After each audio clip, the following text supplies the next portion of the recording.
పవన్ కళ్యాణ్ గారి సినిమా అంట, ఆయన సినిమాని తొక్కేస్తున్నారంట.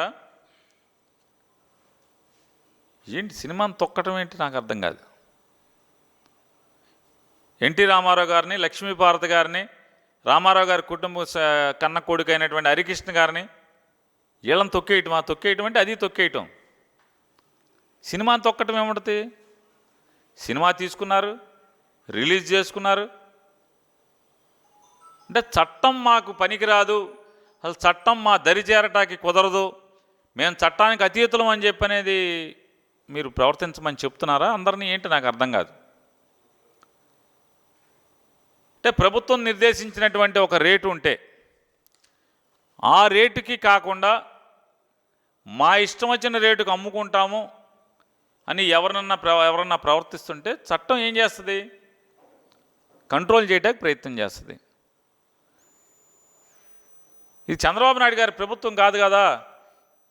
ఈ అన్ని వ్యవస్థల్ని ఆంధ్రప్రదేశ్ ప్రభుత్వంలో ఉన్నటువంటి రాష్ట్రంలో ప్రతి వ్యవస్థని కూడా గాడి తప్పేలాగా తయారు చేసి రాజకీయాల కోసం ప్రతి వ్యవస్థని దిగజార్చినటువంటి చంద్రబాబు నాయుడు గారు ఇవాళ అతను తప్పులు చేసి పాడు చేసి అస్తవ్యస్తంగా తయారు చేసినటువంటి ప్రతి వ్యవస్థని కూడా గాడిలో పెట్టే ప్రయత్నం జగన్మోహన్ రెడ్డి గారి ప్రభుత్వం చేస్తుంటే ఈ రకమైనటువంటి దిగజారుడు మాటలు మాట్లాడటం. జీవో 35 ఆంధ్రప్రదేశ్ ప్రభుత్వం ఇవ్వటం జరిగింది. జీవో 35 ప్రకారం పలానా ఈ ఊర్లో అయితే, ఈ థియేటర్లో అయితే ఈ రేటుకి అమ్మండి, నాన్ ఏసీ అయితే ఇంత, ఏసీ అయితే ఇంత, మల్టీప్లెక్స్ అయితే ఈ రేట్లకి అమ్మని చెప్పని జీవో ఇచ్చాం. దాన్ని కొంతమంది ఎగ్జిబిటర్లు హైకోర్టులో ఛాలెంజ్ చేశారు. హైకోర్టులో ఛాలెంజ్ చేస్తే హైకోర్టు ఏమని తీర్పిచ్చింది? ప్రతి సినిమాకి థియేటర్ యాజమాన్యం లైసెన్సింగ్ అథారిటీ అయినటువంటి జాయింట్ కలెక్టర్ దగ్గరికి వెళ్ళి రేట్లు ఫిక్స్ చేసుకుని, థియేటర్ ఎంట్రీ రేట్ని ఫిక్స్ చేసుకుని థియేటర్ సినిమా ఆడించండి అని చెప్పని హైకోర్టు తీర్పు ఇచ్చింది. హైకోర్టు తీర్పు అంటే లెక్కలేదు వీళ్ళకి, ప్రభుత్వం అంటే లెక్కలేదు, జీవోలు అంటే లెక్కలేదు, వ్యవస్థ అంటే లెక్కలేదు. ఈ గాడి తప్పటానికి కారకులు ఎవరు? చంద్రబాబు నాయుడు కాదా? ఈ వ్యవస్థ ఇట్లా చెడిపోటాకి, బ్లాక్లో టికెట్లు అమ్ముకుంటాకి, ప్రజల్ని దోచుకుంటాకి ఇదంతా కారణం ఎవరు? రోజు నీతులు చెప్పేటువంటి మరి ఇవాళ కొంతమంది మనం ఒక హీరో గారిని చూస్తున్నాం, మైకు పట్టుకుంటే నీతులు చెప్తాడు. మరి ఈ నీతిమాలిన పనులేంటి? నీతిమాలిన పనులు కాదా ఇది? ఈ రకమైనటువంటి కార్యక్రమాలు జరుగుతుంటే బ్లాక్ మార్కెటింగ్ని కూడా ఒక రాజకీయ పార్టీలు ఆంధ్రప్రదేశ్ అంటే ఈ భారతదేశంలో ఎక్కడా కూడా ఇటువంటి దిక్కుమాలిన స్థితులు మనం చూడం. ఆంధ్రప్రదేశ్ రాష్ట్రంలో బ్లాక్ మార్కెటింగ్ని ప్రోత్సహిస్తూ భజన చేస్తున్నటువంటి దిక్కుమాలిన వ్యవస్థ ఇక్కడ ఆంధ్రప్రదేశ్ రాష్ట్రంలోనే మనకు కనపడుతుంది. Bharatiya Janata party, Janasena party, Telugu Desam party, ఈ మూడు పార్టీలు కూడా బ్లాక్లో టికెట్లు అమ్ముతారు, ప్రభుత్వం కళ్ళు మూసుకోమని చెప్పేటువంటి కార్యక్రమాలు చేయటం. అలాగే కొన్ని టీవీ ఛానల్స్ బ్లాక్లో టికెట్లు అమ్ముతుంటే తప్పుగా చూపించాల్సిన వాళ్ళు కూడా దాన్ని దుర్మార్గంగా చిత్రీకరించడం, కిరాతకంగా దాన్ని ప్రజలకు అందించడం వార్తని. ఇక భగవంతుడు మరి వీళ్ళని ఎలా ఉపేక్షిస్తున్నాడో మనకు అర్థం కాదు.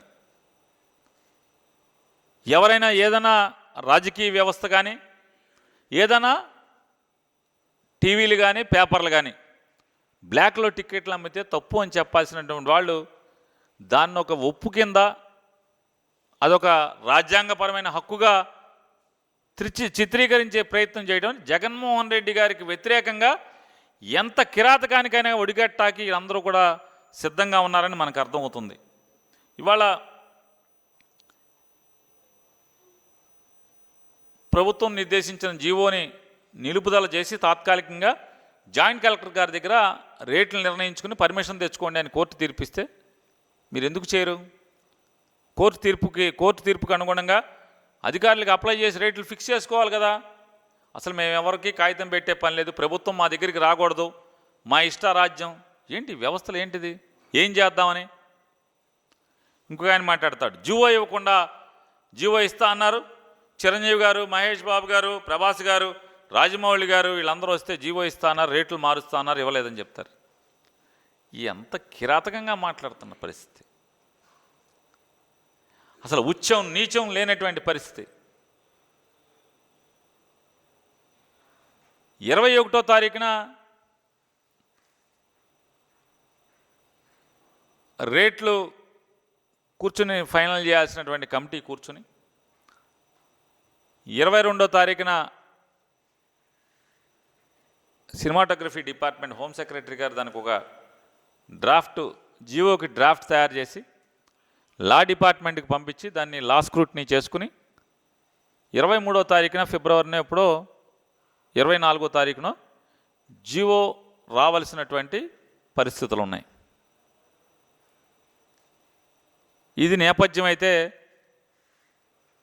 ఈ ప్రభుత్వంలో ఒక యువ మంత్రి, బాధ్యత గల యువ మంత్రి, ఈ రాష్ట్రం దురదృష్టవశాత్తు, మా అందరి దురదృష్టవశాత్తు మా మిత్రుడిని కోల్పోయినటువంటి ఆవేదనలో మనందరం ఉంటే ఇవాళ జీవో రాలేదంటాడు. సొంత బావమరిది శవం పక్కన రాజకీయాలు మాట్లాడుకునేటువంటి నీచ మనస్తత్వం ఎవరిది? హైదరాబాదులో నా మిత్రుడు ఈ రాష్ట్ర బాధ్యతాయుతమైనటువంటి గౌరవప్రదమైనటువంటి మంత్రిగా గొప్ప సేవలను అందించినటువంటి గౌతమ్ రెడ్డి గారు చనిపోతే పరిగెత్తుకుంటూ అక్కడికి వచ్చి దండేసి రెండవ రోజున తన వందు మాగదుడితో ఏమనాలా? సంస్కారహీనుడు అనాలా? మాజీ మంత్రి అనాలా?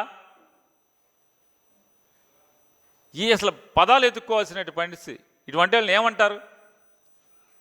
అతనితో చంద్రబాబు నాయుడు ఇక్కడ మాట్లాడిస్తాడు. అక్కడే గౌతమ్ రెడ్డి గారి మరణం గురించి గొప్పగా చెప్పి దండేసి నక్క వినయాలు అక్కడేసి తెల్లారి ఇక్కడ తన మనుషులతో అసలు అసలు మామూలుగా అటువంటి వ్యక్తుల గురించి మాట్లాడి ఏమనాలి? వెధవలు అనాలా? సంస్కారహీనులు అనాలా? ఏమనాలి? ఆయన మరణం గురించి అవాకులు చవాకులు పేలేటువంటి పరిస్థితి. అయితే మనిషి విలువ, మనిషి మరణిస్తే ఆ బాధ, లోటు చంద్రబాబు నాయుడు లాంటి రాజకీయాల కోసం ఎక్కడికైనా దిగజారే మనిషికి విలువలు తెలియదు, మనుషుల విలువ.